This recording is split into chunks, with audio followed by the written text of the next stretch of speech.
This is the current federal tax developments for the week of August the 30th, 2021. Current federal tax developments are brought to you by Kaplan Financial Education and by your state Society of CPAs. I'm Ed Zollers, and this week we're going to be looking at a couple of things that have happened. It's been kind of a boring week, not a whole lot going on in tax. That's not unusual for August because DC tends to take vacations. As you may have been aware, Congress has been out of town. Not a lot of stuff comes out of the IRS and courts usually in August, and so it's a relatively quiet time. But we do have a couple of things we're going to take a look at this week. First thing we're going to take a look at is a court case where a taxpayer was attempting to claim deductions after his business failed. He was attempting to look for a new trade or business to get into. He was attempting to claim current deductions in that situation. Now, this is a good case because it helps us understand that you can't really have deductions for a trade or business until you have a trade or business. And that's something a lot of taxpayers and clients have trouble understanding. They really don't understand why, if they're out there looking for a business or they're trying to get something started, why they can't claim deductions immediately. And so we'll talk about under what conditions do you have the right to claim deductions for a trade or business. We're also going to talk about a project manager's technical advice, PMTA, that looks at a situation created by the CARES Act and tells us that there may be some rather severe consequences if your client does not exactly deposit the proper amount on the proper date if they chose to defer FICA, the employer share of FICA from 2020. I think the disaster that occurs if you're off by the least amount is going to be far more extreme than you probably and your client would suspect for being off just slightly by being a day late or a dollar short in the deposit you're making. It will turn out to be a very, very bad result. So with that, it's not a very big week, so we'll talk about what we do have, which again, as I said, it's not a whole lot this week.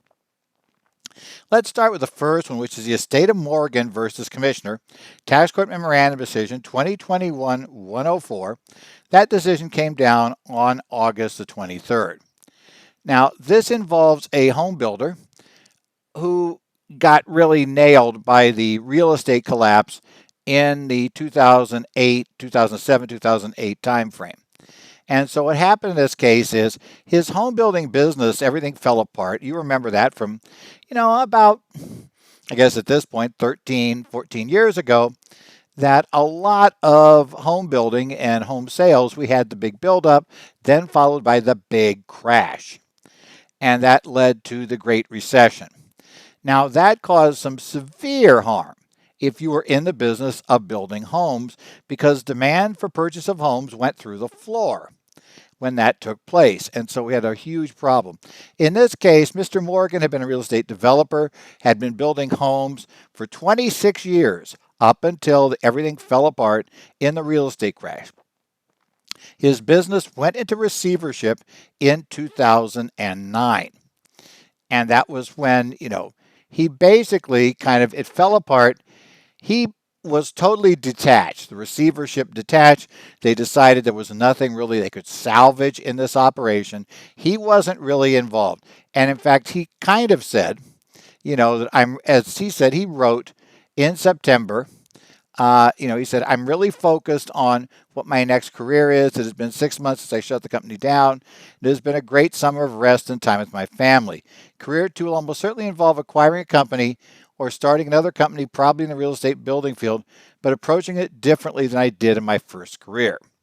So essentially, his prior company collapsed. It shut down. He detached. He was not involved with that. And then he decided to go out and go about looking for what's going to be a brand new company. Now, as part of doing this, and before the receivership got underway late in 2008, he established a new business, a limited liability company that was called Legacy. And this was a disregarded entity, single member LLC. And its job was to go out and try to help him explore new businesses, right? What exactly went on? They would hire outside consultants to search for business. He had certain former employees from his old company that he would pay. that would come in to keep information going. But what Legacy was trying to do was find a new business for Mr. Morgan. Now, in addition to this, he also maintained some contact with some of the home building industry. And in 2009, Mr. Ryan, former vice president of the collapsed company and a close friend and business partner, Mr. Morgan, became aware that a number of partially developed properties owned by the collapsing Morgan entities were available for purchase from the receiver. He approached Mr. Morgan about becoming a partner in this. Instead, Mr. Morgan lent money to Pyatt Builders for $180,000 to purchase the property from the venture. But he did not actually go into business with this gentleman. He just had a standard secured loan that was outstanding to him. Right?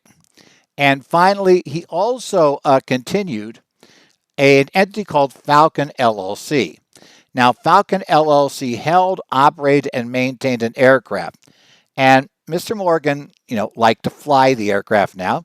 He still had it, but primarily what the aircraft now did was it was used to help him go with Legacy to go out and find businesses to take over, issues like that.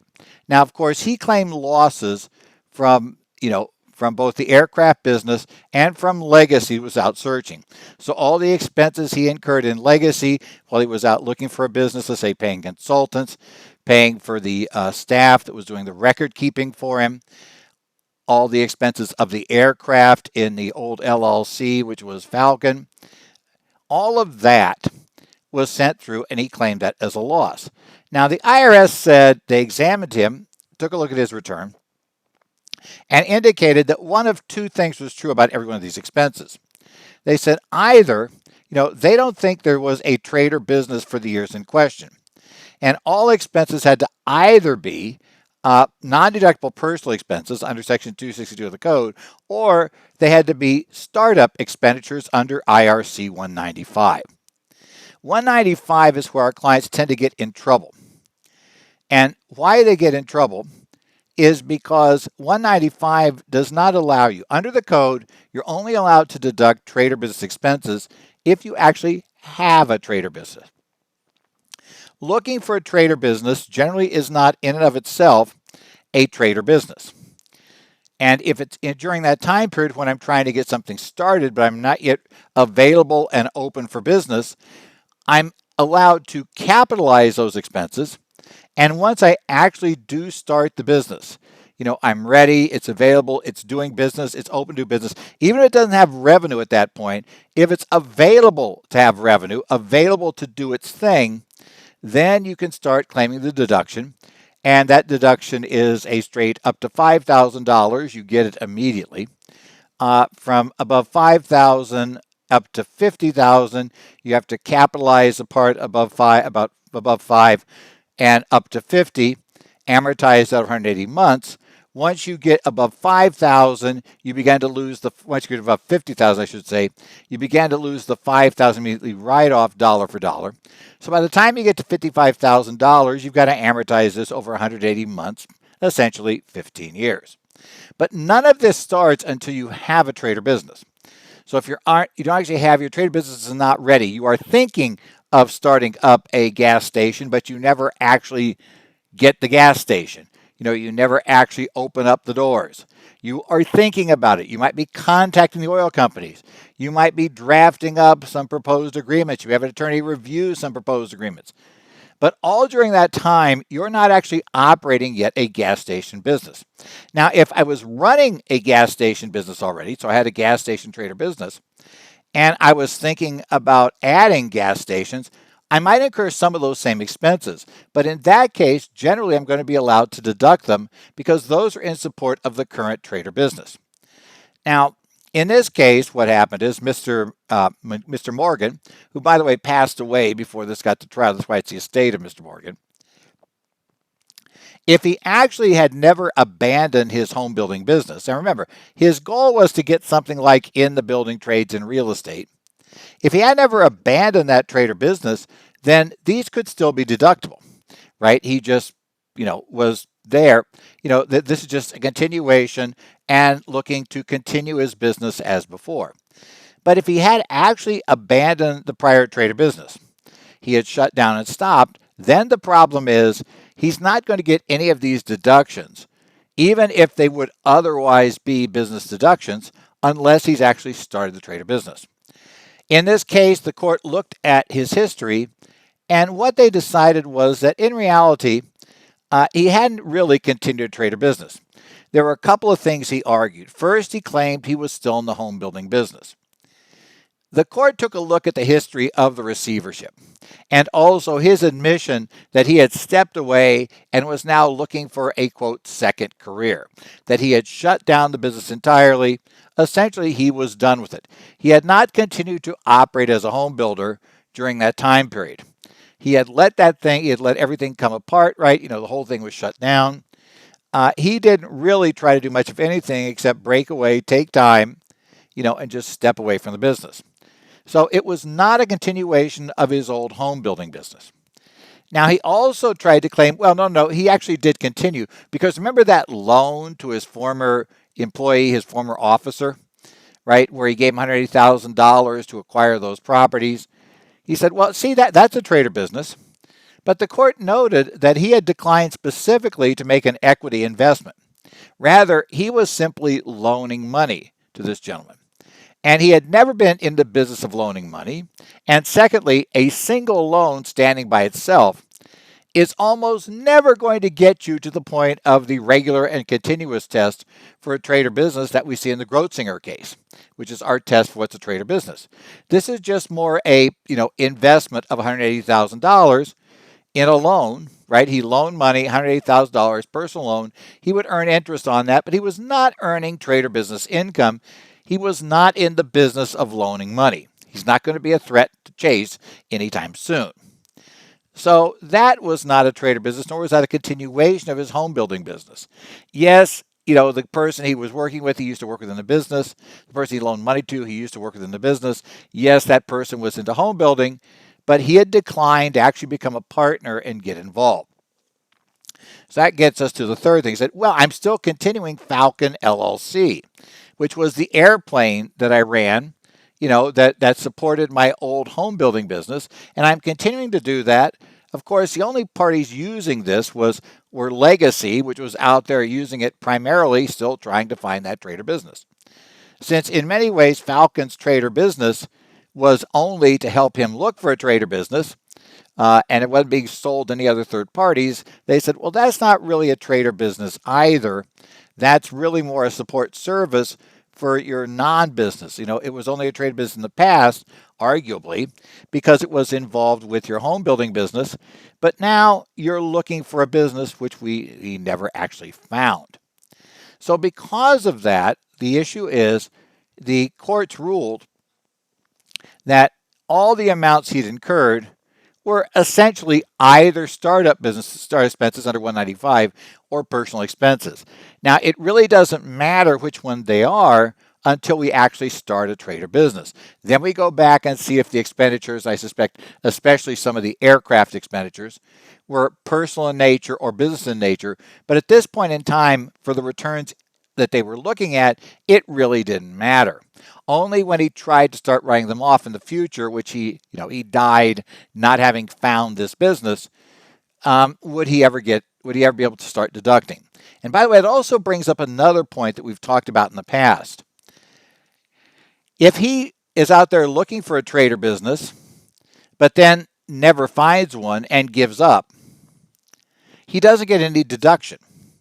Again, these expenses are only deductible if he has a trade or business. And if he doesn't start the trade or business, the expenses will never become deductible. So unless you establish a trade or business, it's the only way your startup expenditures will convert over to something that is currently deductible. We see clients all the time, say they're deciding to go out in the real estate boom. The thing we often saw were clients claiming they were going out to start doing real estate sales. And what would happen often is they would incur various expenses for their training. Well, that gives us the whole, expenses, education expenses to start, to meet the minimum requirements, etc. But they might go out and buy some other things they thought would be useful once they actually start to do something, like, buy a cell phone, get some various memberships, things like that. But until they actually start out there and attempt to get somebody to essentially have them buy a home through them or sell a home through them, they haven't really started their trade or business. They've simply been thinking they should. They might have thought they should by doing something else. Expenses incurred while you are merely considering starting a trade or business, but have not actually started it, are not deductible until such time as you've started up the business. Now it gets a little more complicated if you have a partnership or actually S or C corporation, because then there's a second category of organizational expenses that follows the similar 5,000 rule, 5,000, then 15-year amortization from 5,000 to 50,000. Then we start losing the 5,000 expensing, and then everything goes to 15 years eventually. But that's then when we looked at the entity's expenses, and it's a separate category with another pile of $5,000 we can expense immediately, and nothing starts. It's not always the same time, because organization expenses when the corporation starts up is not necessarily when the business starts up, but they come pretty close to each other, and we have similar issues. So again, the mere fact that your client goes out and does stuff that looks like business. In fact, it only gets in 195. It's an item that would have been deductible otherwise. So it's only going in there if it would have been deductible, but without a trade or business, we have to hold on to it until that trade or business starts operating. And if it never does, we never get the deduction. That's the problem you run into in Morgan. And, clients have trouble understanding that, because as far as they could see, my buddy who's a real estate agent, he's deducting all of this stuff all the time.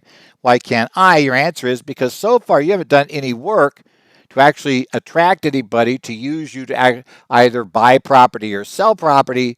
And until you actually get involved in doing stuff like that, none of this is deductible.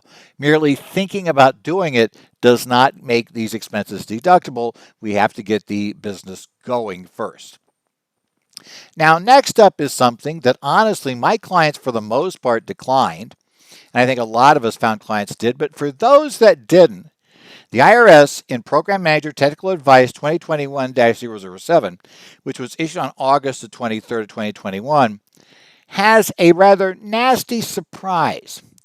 Now, what this does, if you remember, under the CARES Act, beginning in late March of 2020, any employer could have decided that rather than paying in the employer portion of FICA, right, Social Security taxes, with each of their payroll deposits and then or calculating them on the 941s, that they could instead have decided to hold back that money. The theory of that was it was going to give them some relief by giving them what was essentially an interest-free loan. Now, the way the rule read was like this.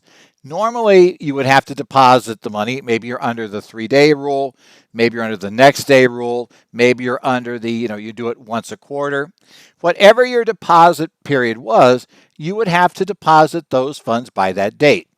If you were late with your deposit, then you end up getting a penalty, which eventually goes to, if it's more than 15 days after the date it was supposed to be, you end up with a 10% penalty for failing to pay. Now, under these rules, what this said is, okay, those standard rules are in place.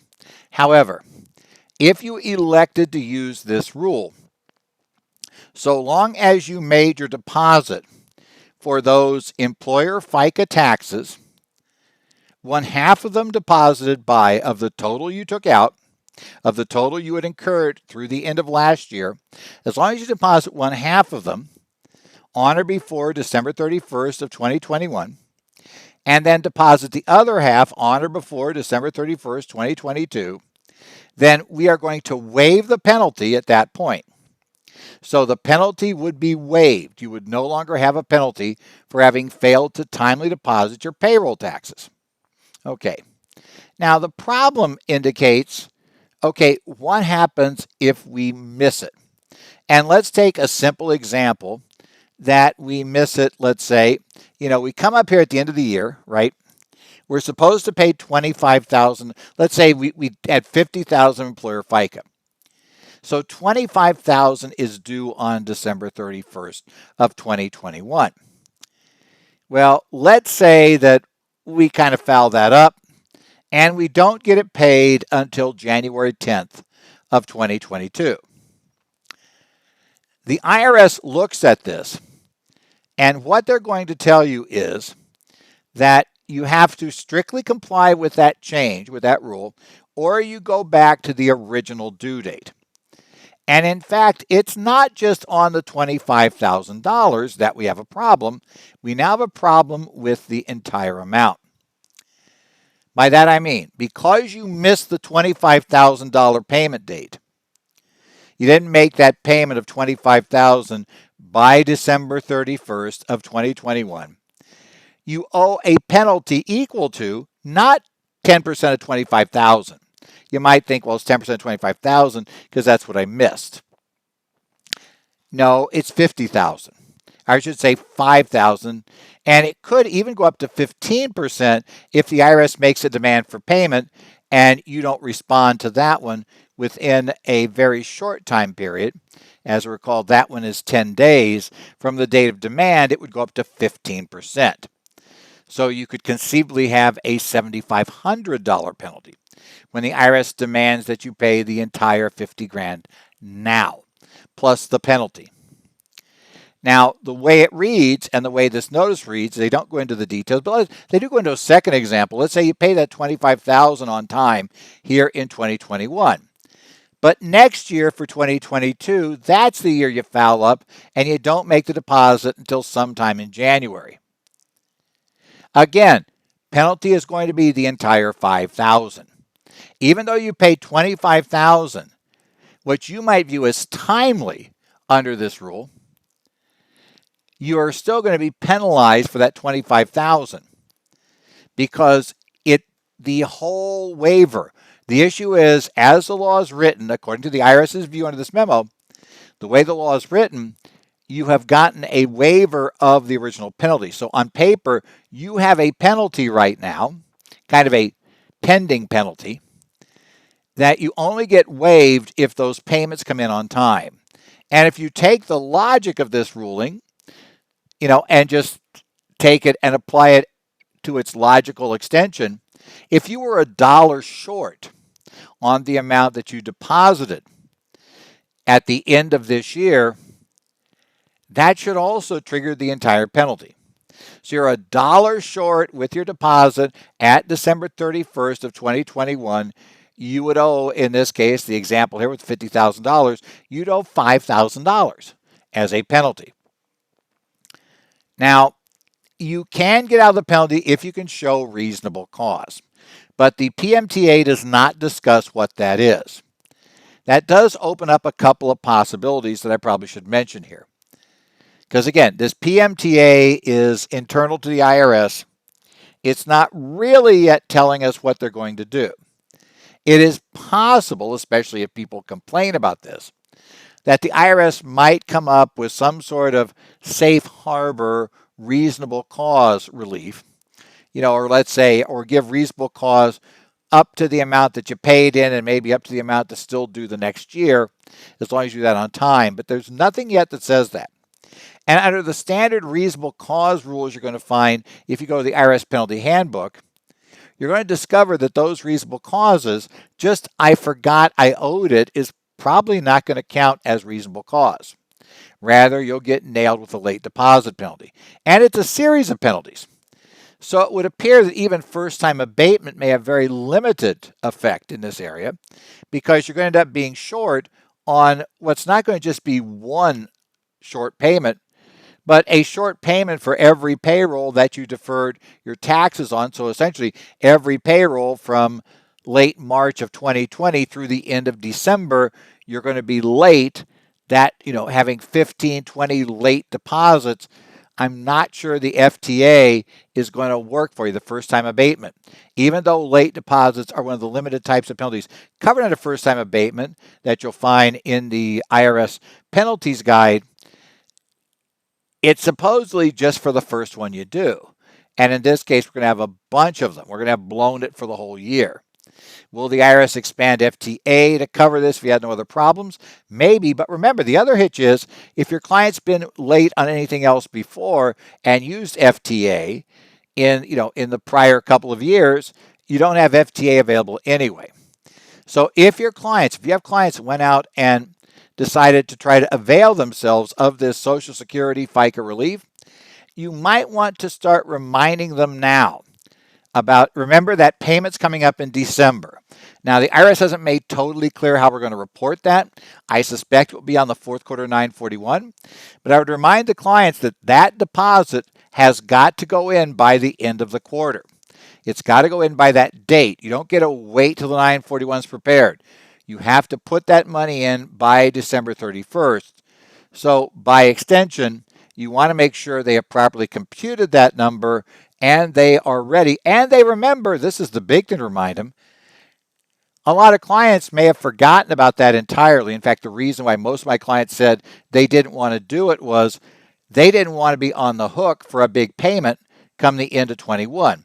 Because their theory last year, which given some of the quirks we've had with the Delta variant, maybe this is not as quirky as it might have seemed, was, look, I don't know how long this thing's going to go on. I don't know how long the problems are going to go on. I don't know that December 31st, 2021, I'm going to be in any better shape financially than I am today. So if I've got the money today to pay the payroll taxes, I want to pay the payroll taxes today. And that's what most of them did. But if they didn't, remind them to start now saving toward that December 31st big payment coming up. Because if they miss that payment, the IRS apparently can demand the payment for the entire amount because you've blown the whole deferral, and they'll be looking for a 10% penalty on top of it. So that could be, as I said, a very, very bad result that we'd like to avoid. As I said, not a whole lot. This is it pretty much for what's happened this week. We are waiting on Congress to come back to town. We're waiting to see if the first infrastructure bill gets passed. But honestly, there's very, very limited amount of tax material in there, except for the cryptocurrency information reporting, which is a total mess because, yes, Congress doesn't really fully understand it. And therefore, trying to get information reporting on us proved to be a bit of a problem. And they couldn't get amended in the Senate. Presumably, they'll try in the House. We could lose the employee retention credit for other than recovery startup business for the fourth quarter. That's also in there. Other stuff in there tax-wise is very minor. So we'll take a look at what's there, but nothing huge. But the bigger one will be that $3.5 trillion reconciliation bill. And if that is passed, where we go there. But again, all of that waits for Congress to come back into town, which they're going to do here in September. And of course, we all know we've got our due dates coming up now. The partnership S Corporation date on September 15th, our trust and estate dates on September 30th for extended returns, and individual on October 15th, following which we all start getting our end of year stuff and tax planning going.